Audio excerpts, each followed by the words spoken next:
In this video, we are looking at the relationship between the sum and product of the roots of a quadratic equation and the coefficients of the equation itself.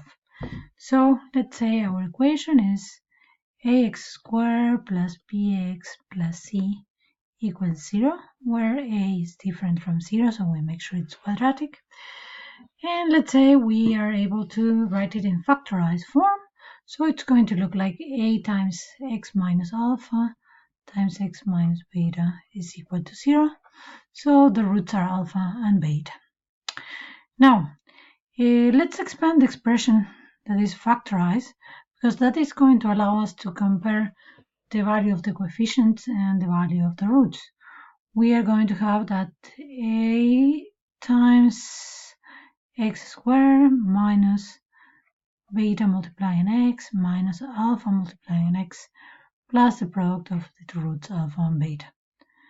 So if we expand and we arrange by powers of x, we are going to have ax squared plus, this should be minus a times alpha plus beta multiplying x plus a alpha beta is equal to 0.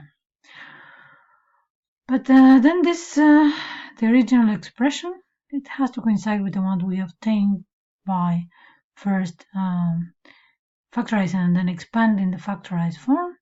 So from here we conclude that we need the coefficient minus a times alpha plus beta to be the same as b, which means that alpha plus beta, the sum of the roots, is equal to negative b over a. And that's the first relationship.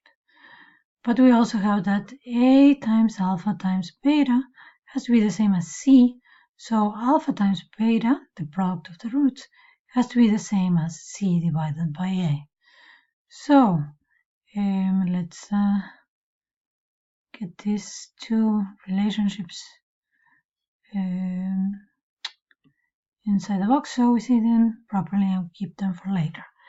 Those are the relations we have between the sum and products of the roots of a quadratic equation and the coefficients of the quadratic equation itself. Let me add here that alpha and beta could be complex numbers.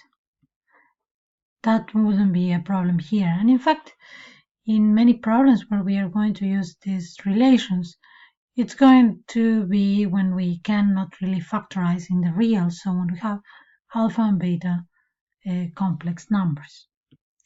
Let's see how we can apply these relations. We are given that the equation x squared minus 4x plus 2 equals 0 has alpha and beta as the roots, and we want to find how much is first the sum of the squares of the roots and then the sum of the square of the reciprocals of the roots. We do not wish to find what are the values of alpha and beta. We're just going to find what are those relationships, how those relationships we have above can help us to find what we are asked to find. So let's start with alpha squared plus beta squared. Well, let's write what we know so far. When we have alpha plus beta, we know that this has to be negative the coefficient of x, so in this case negative 4, divided by the coefficient of x squared, so in this case 1, so this is just the value 4. So the sum of the roots of our equation is 4. For the product, we need to consider the independent term, so 2 divided by, again, 1, that's the value of the leading coefficient in this case, so this is equal to 2. So the product of the roots is 2. When we are trying to find alpha squared plus beta squared, we may want to notice that this is the same as considering alpha plus beta, all of it squared. That will give us a term alpha squared and a term beta squared, but we also need to remove the middle term of the binomial expansion, so minus 2 times alpha beta. What do we do that? Well, because we know how much is the sum of the roots is 4, so we can write 4 squared minus, and then we are going to have 2 times the product of the roots, which is 2. So we are saying here that 16 minus 4, so 12 is the value we are looking for. For part B, we want to look at the reciprocal of alpha squared plus the reciprocal of beta squared. And we may begin here by taking common denominator, so we can sum those two numbers. So that's going to be alpha squared beta squared. And then on the numerator, we're going to get beta squared plus alpha squared.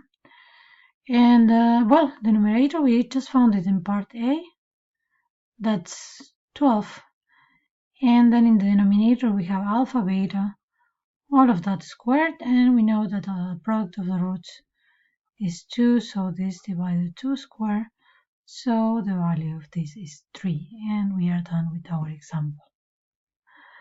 In our next example, we'll see why finding the values we were asked to find in the previous example could be useful.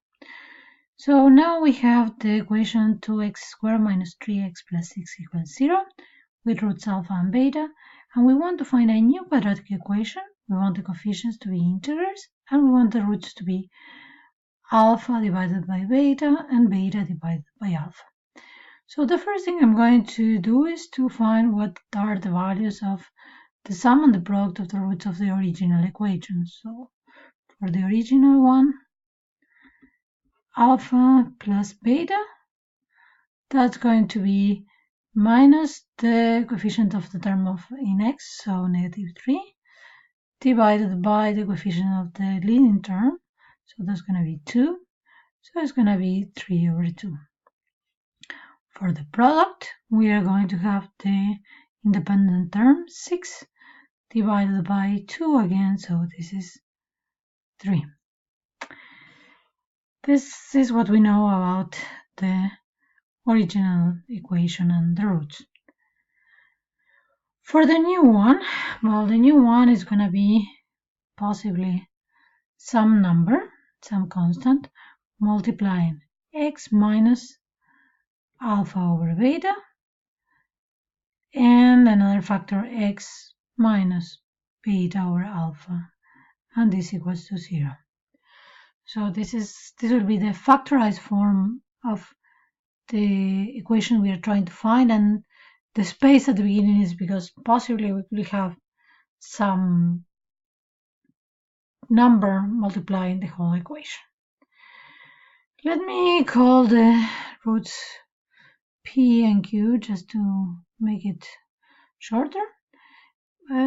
What we know is that if we try to sum these new roots p plus q, we should get negative b over 8 over where b and a are coefficients, the first two coefficients of the new equation we're trying to write. So I could write here that the new equation is going to be ax squared plus bx plus c equals 0 in standard form. Well, but what do we know about the sum of those roots?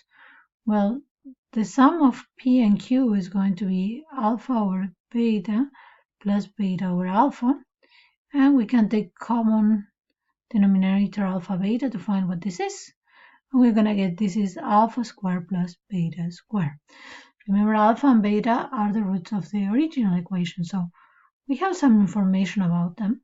For instance, we can do the same trick as we did in the previous example and say that instead of alpha squared plus beta squared, we can write alpha plus beta, all of that square, minus 2 times the product of alpha and beta. And for the denominator, well, actually, we already know what is alpha times beta, that's 3. So substituting the values we know, we're going to have 3 half, all of that square, minus 2 times 3, all divided by 3. So 9 over 4 minus 6 divided by 3.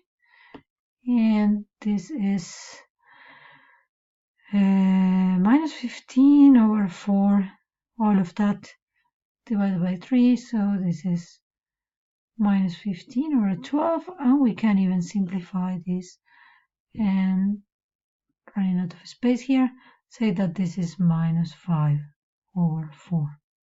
So far what we know about these new coefficients is that minus b over a has to be the same as minus 5 over 4. So just write that b over a is 5 over 4. And of course this can be achieved in infinitely many ways, but let's see what information can we also get from the product of the roots.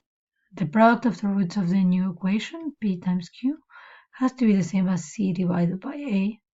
But on the other hand, we need to multiply alpha over beta times beta over alpha, because those are the roots of our new equation. But that's just one.